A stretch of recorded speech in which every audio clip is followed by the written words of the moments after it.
Hey guys, welcome to the video. We're here in Moncarai for the Dirty Detour. We're doing the 90k event today and I'm just about to go pick up my rego. Let's go. This is an event we did in 2022 and we came dead last. So here we are in 2023, we're back for revenge, and the goal of today is to not come last, to improve our time and also to have a bit of fun. Moncarai is about 3.5-4 hours drive from Sydney, and we actually decided to drive up in the morning. With a start time of about 8:30, that meant we had to leave about 4 AM and leave a little bit earlier just for a buffer. So I woke up at 3:30 AM, I loaded my bike up on Joseph's car and we made the drive all the way up to Moncarai.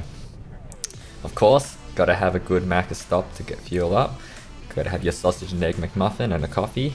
But we had a really great drive up and I'm glad actually that we did it as a group. So what is the strategy today? The strategy is to not get dropped at the start. When you leave the event, there's a big hill at the very start, so hoping we can stick with the main group, because that's a big problem we had last year, was that we dropped off from the main group, and then once you lose that connection, it's very hard to get back. And then the other goal is to stick together. We need to stay together just for safety, also for mechanicals. Now 90 kilometers might not sound like much, but there is a ton of elevation in this route, almost 1800 meters. That is a lot of climbing to do on our gravel bikes. With that being said, there's actually a few really long flat sections, and that's where the draft will be really important. So sticking together means we'll have someone to draft off and we can work together as a team. So with that in mind, let's get to the start of the event.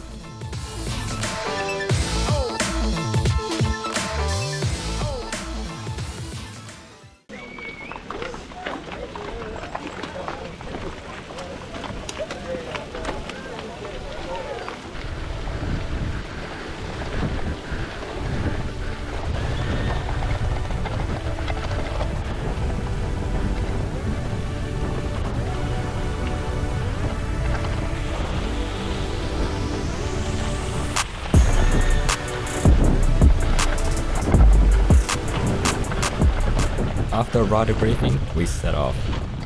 Thankfully this year they had a bit of a neutral start. They had a van rolling at the front of the group to make sure that no one could sprint off from the start, and that was just to make sure that we could leave the venue safely. This was a godsend to us because that hill at the start is so steep. But with that being said, the pace was pretty hot, and even on the driveway leaving the venue, a few people were getting dropped because they were having mechanical problems or they were dropping water bottles.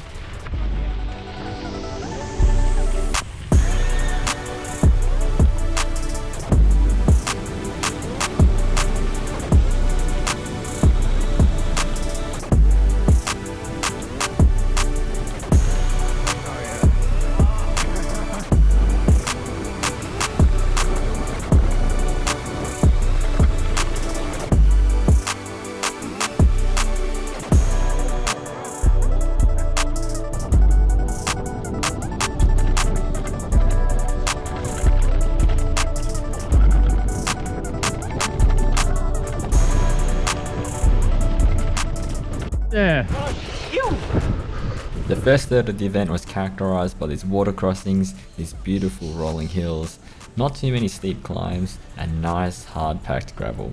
We're rolling down into the countryside through fields with cows on either side of us, and it was just beautiful. This section here was definitely one of the fastest, though people were hammering it, and soon the whole group was stretched out, and we found ourselves usually hanging out with a few other riders. Ride update, we are 17.8 k's in and we're waiting on the side of the road for Chris Shee because he likes to walk up hills and down hills, so we're waiting for him, and this is how we come last, maybe. All good? Yep, all good. Show us how many gels you got in there, your little... Got a couple here. Yeah. Oh, it exploded! Oh. Fucking Coke lab. Oh, here he is. Oh, yeah, keep riding, keep riding, keep riding. Go, go, go. Keep going, keep going. We'll catch up to you. Keep going.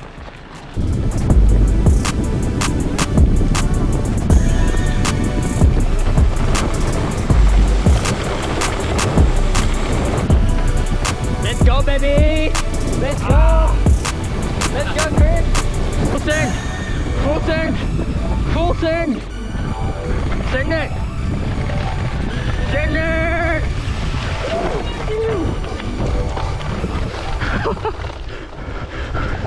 How was that? Pretty good. Are you refreshed? Yes. I did see the photographer there.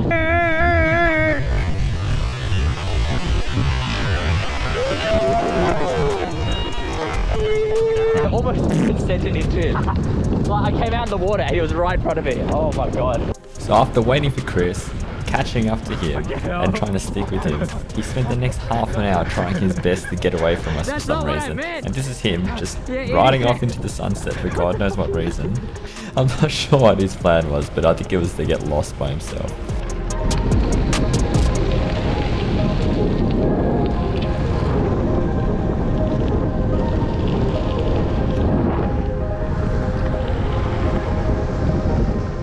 The second third of the ride is where the climb started. Gravel climbs are really hard for some reason. I think because you're riding a heavier bike, the tyres are wider so the resulting resistance is higher, and also because you've got a loose gravelly surface, you need to stay seated almost the whole time. If you stand up, you'll find that your back wheel will just spin out. Gravel climbing means gravel descending though, and we got to enjoy some awesome gravel descents with some nice technical corners, and it was a lot of fun. It also marked the first rest stop of the ride, which came at 45 k's in.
See you, cows.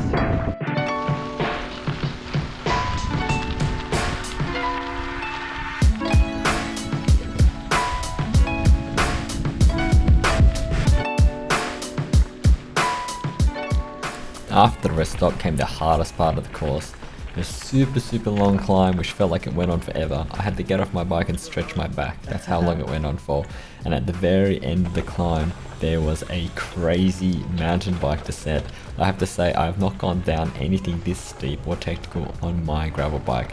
Look, the GoPro footage does not give it justice. This thing was seriously scary. Every single bone in my body was getting rattled and I thought I was going to fly off. But I managed to keep it up. Only went off the track once and I didn't even have to unclip. So I thought that was a success. And at the very bottom of the mountain bike descent, there was the final rest stop.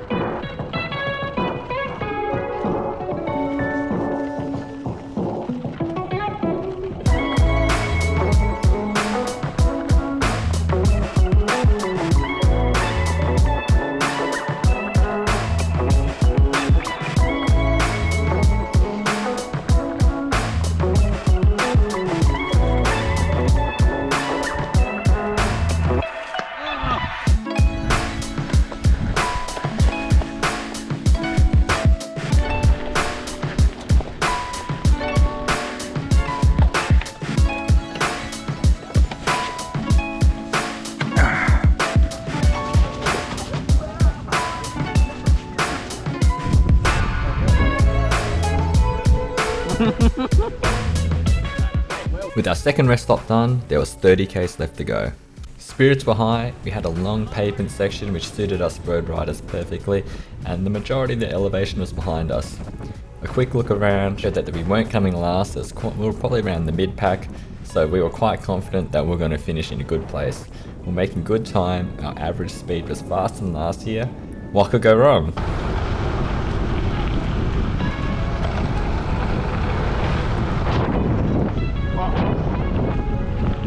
Come on.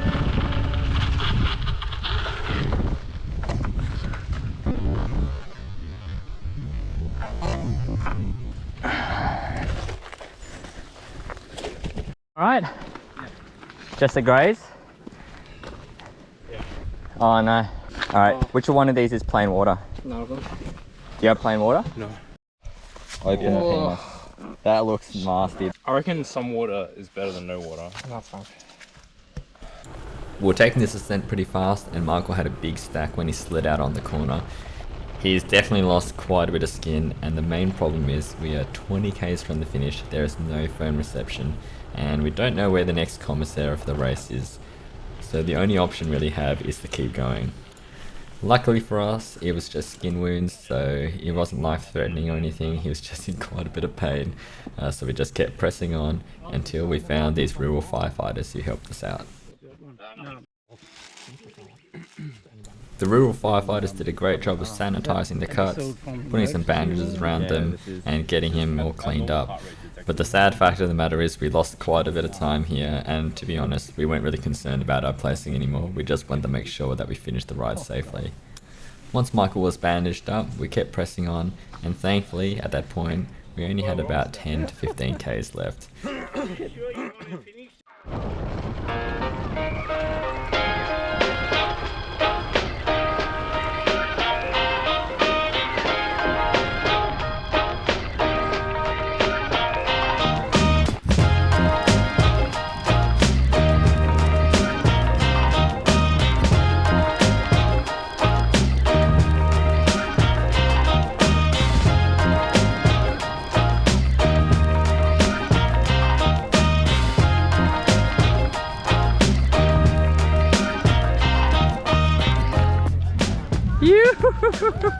Not quite the triumphant finish that we imagined at the start of the day, but finished nonetheless. And looking at our stats from this year, we did it a whole hour faster than last year, so pat on the back for that.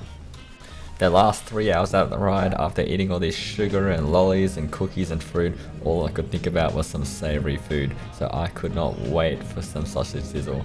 There was also a little pizza place there, we got a pizza, and man, having a refreshing drink, pizza, sitting in the sunshine, can't ask for more. They had some proper first aid people there, so Michael got all his wounds attended to, and he got home safely, so all in all, a success. But I don't think we can leave it at like this. I'm sure we'll have to be back in 2024 for another go.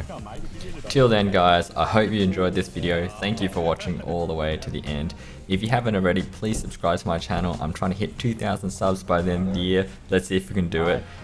Alright, I'll see you in the next video. Bye.